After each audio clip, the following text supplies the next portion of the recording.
Teman-teman, jangan menyesal jika teman-teman nanti harus mengulang sebuah mata kuliah karena metode belajar kalian itu tidak tepat atau tidak sesuai atau mungkin seenak kalian sendiri. Satu hari yang lalu, itu ada sebuah komentar di salah satu video saya, yaitu yang berkaitan dengan ini, cara belajar layanan SIPAS, non-TTM dan non-SIPAS. Komentar yang diberikan adalah, materinya sangat bagus, namun backsound-nya berisik memecah konsentrasi. Nah, sebelumnya saya minta maaf kepada teman-teman yang mungkin melihat video saya itu karena backsound-nya terlalu besar dan suara saya sedikit kecil. Karena dulu saya itu baru awal membuat konten-konten YouTube, jadi mohon dimaklumkan karena ketidakpahaman saya tentang cara membuat video yang baik itu bagaimana. Cara membuat konten untuk ditayangkan di YouTube itu bagaimana, untuk membentuk audio yang baik itu bagaimana, dan untuk mendesain layout seperti ini itu bagaimana. Dulu juga alatnya juga sekedarnya, seadanya, jadi saya minta maaf. Nah, 3 tahun ini saya sudah membuat konten-konten YouTube, saya sudah berusaha memperbaiki diri, terutama desain layout dan mungkin suara saya sudah pakai mikrofon, dan kameranya juga sudah pakai webcam, dan itu sebuah perubahan yang saya lakukan untuk menjelaskan atau berbagi pengalaman kepada teman-teman semuanya. Sebelum itu kita ngopi dulu biar rileks. Nah, teman-teman, paket SIPAS non-SIPAS itu tidak begitu pengaruh ya tentang metode belajar yang akan kalian lakukan. Karena metode belajar itu murni dari inisiatif teman-teman. Kalau teman-teman tidak menemukan metode yang baik, teman-teman ikuti saja alur yang ada di LMS, Learning Management System.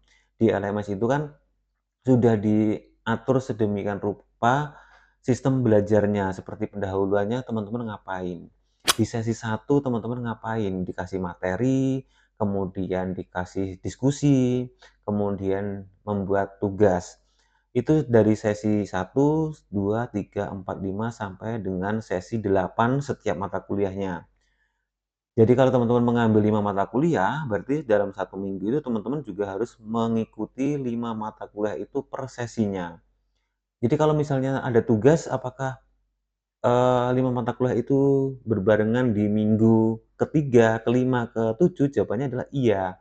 Kalau misalnya teman-teman itu diskusi sama mahasiswa yang lain, apakah itu dilakukan juga setiap mata kuliahnya?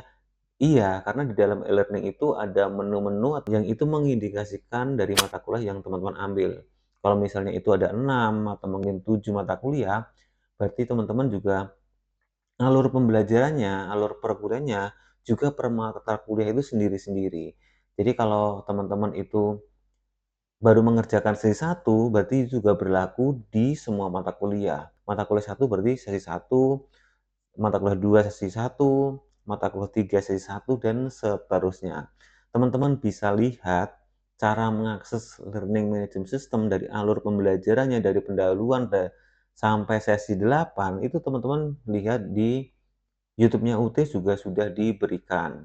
Di teman-teman akses elearning.ut.ac.id, kalau mungkin websitenya masih sama ya, itu di halaman depan itu juga sudah diberikan sebuah YouTube, itu bisa dipelajari cara mengakses LMS itu bagaimana. Cara mengikuti LMS itu bagaimana sudah diberikan. Tapi di sini saya sebagai alumni yang kemarin itu mendapatkan IPK 3,6, apakah saya mengikuti LMS itu dari awal sampai akhir? Jawabannya adalah iya. Saya mengikuti metode belajar itu menjadi 2 bagian ya, 2 skema. Yang pertama adalah mengikuti LMS itu dari awal sampai akhir, setiap sesi, setiap mata kuliah, setiap, materi yang diberikan itu selalu saya pelajari, diskusi saya ikuti, kemudian tugas-tugas juga saya berikan, saya kerjakan dengan mengadopsi dari metode belajar saya. Karena kan saya juga sudah bekerja Bang, harus metode belajar saya itu sudah juga saya buat sedemikian rupa agar LMS tidak keteter, bekerja juga masih berjalan, dan juga metode belajar saya itu juga berjalan semau saya. LMS itu bisa diakses dengan secara bertahap-tahap. Kalau misalnya hari Senin berarti teman-teman cukup mempelajari materi, kemudian Selasa diskusi, Rabu mengirim tugas dan sebagainya. Dan itu dilakukan kuncinya adalah satu, teman-teman cari waktu yang tepat untuk melakukan aktivitas LMS itu. Kalau misalnya saya dulu ya, dulu itu saya selalu mengerjakan di malam hari. Tidak pernah saya kerjakan di siang hari karena saya bekerja. Kebetulan saya bekerja dari pagi sampai sore, kadang pulang malam, tapi nggak malam banget. Intinya, saya mengerjakan cara belajar saya itu, saya tentukan sendiri di malam hari dengan ring itu sekitar jam 9 sampai jam 11 malam. Itu yang saya lakukan. Kalau misalnya LMS sudah selesai, saya itu mencoba untuk membaca modul yang sudah diberikan tuh, modulnya di atas tuh masih ada buku-buku yang bekas mata kuliah saya yang pelajari, bukan membaca materi yang ingin dipelajari di sesi ini, enggak. Tapi yang saya pelajari adalah kadang saya membuka materi-materi yang ingin dilakukan di pertemuan berikutnya. Jadi sebelum saya belajar tentang mata kuliah yang akan dipelajari di sesi berikutnya, yang mungkin nanti muncul di setiap minggunya, itu kadang saya membaca dulu. Membaca apakah semua? Jawabannya adalah tidak. Saya hanya ingin mengetahui sebenarnya mata kuliah ini di minggu depan itu yang dipelajari apa sih? Jadi kita tahu dulu nih. Paling enggak saya juga melakukan riset. Riset itu bisa dilakukan berbagai sumber. Di Google bisa, di YouTube bisa, atau mungkin artikel-artikel dimanapun teman-teman bisa cari itu banyak banget. Apalagi sekarang ya banyak ada ChatGPT, ada teknologi AI yang teman-teman bisa dimanfaatkan untuk belajar. Kalau dulu belum ada. Nah, saya itu waktu itu masih cari di Google artikel-artikel dan sebagainya itu buat referensi untuk membaca.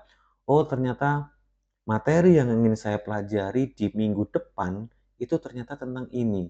Jadi ketika LMS di minggu pertemuan berikutnya itu sudah on, sudah aktif, saya tinggal mengadopsi materi yang diberikan oleh dosen itu apa. Biasanya kan PPT atau mungkin kalau misalnya teman-teman belajarnya menggunakan Zoom, itu kadang dosen itu memberikan materi, itu kita tidak kesusahan lagi untuk menangkap dari materi itu. Karena apa?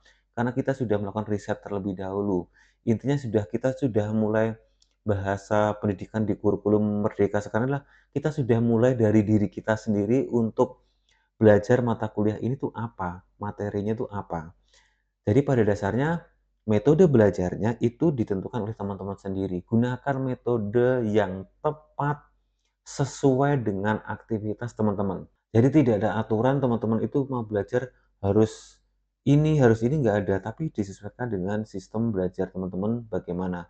Apakah LMS itu harus dikerjakan? Jawabannya adalah kalau menurut saya pribadi itu harus dikerjakan dan diikuti. Kita tahu bahwa LMS adalah alur pembelajaran teman-teman yang difasilitasi oleh universitas untuk memudahkan teman-teman dalam belajar. Jadi itu bantuan belajar teman-teman ya, bantuan belajar.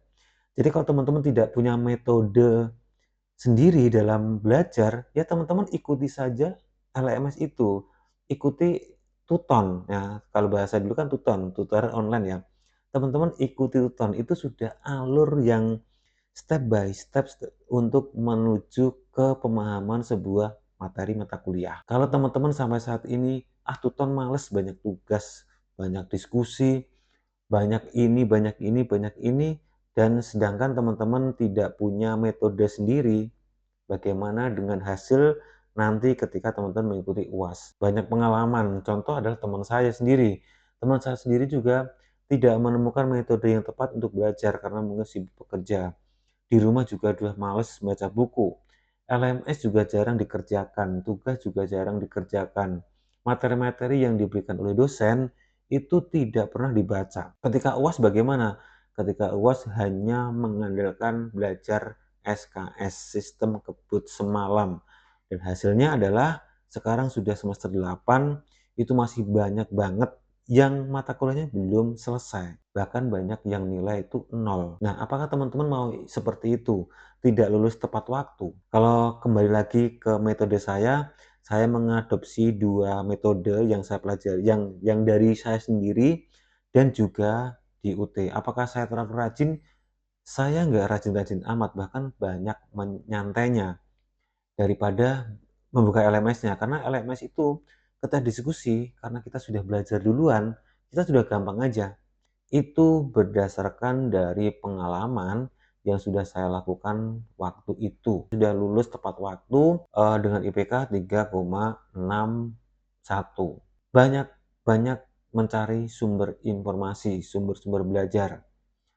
Apalagi teman-teman sekarang sudah ada namanya ChatGPT, teknologi AI. Teman-teman bisa pakai sebagai sumber belajar, bukan sumber untuk menjawab. Mungkin ini sedikit singkat, tapi ini real dari kenyataan, real dari pengalaman yang sudah saya lalui selama ini. Teman-teman boleh dicoba. Metodenya itu ditentukan oleh teman-teman sendiri. Mau mengikuti LMS atau mengikuti metode teman-teman. Yang baik adalah berjalan bersamaan. LMS dijalankan, metode teman-teman dijalankan. Pasti nanti akan menemukan titik di mana teman-teman itu menguasai sebuah mata kuliah. Jadi teman-teman masih di WNG, ini sengaja saya jawab sebagai bentuk apresiasi kepada teman-teman yang sudah mengikuti channel saya. Jadi teman-teman, terima kasih dan mohon maaf jika mungkin cara pembuatan video saya waktu itu tidak se-effort sekarang, tidak dengan persiapan-persiapan yang tidak terlalu matang atau mungkin bahkan apa adanya waktu itu, dan saya sekarang sedikit lebih proper lagi ketika saya membuat video dengan lighting. Itu ada lighting, kemudian lighting di atas juga ada, pakai mikrofon, pakai kamera, kemudian di sini juga ada desain ini sebagai biar semangat saya buat konten. Saya ini ada api unggun dan juga ada laptop sebagai saya sekarang pakai OBS. Nah, dulu saya hanya pakai HP, mikrofon juga dari mikrofon langsung HP. Semoga saya bisa memperbaiki konten-konten saya yang berkaitan dengan pembelajaran ataupun yang lainnya menggunakan alat-alat yang mungkin sekarang itu sudah sedikit ada, walaupun tidak sebaik konten kreator yang sudah wah, tapi saya akan berusaha untuk yang terbaik. Teman-teman, mohon maaf jika salah kata dalam menyampaikan di video kali ini. Terima kasih atas support dan semangatnya selama ini. Teman-teman yang belum subscribe bisa di-subscribe, di-share juga boleh. Tanyakan di kolom komentar jika ada pertanyaan tentang apapun. Jika saya bisa jawab, itu akan saya jawab menggunakan video. Terima kasih teman-teman. Pas saya membuat video ini adalah selesai pertandingan sepak bola Indonesia Bahrain. Selamat buat tim Indonesia Bahrain yang menang 1-0 atas Bahrain. Semoga Indonesia lolos ke Piala Dunia. Terima kasih. Sampai jumpa di video saya selanjutnya. Bye-bye.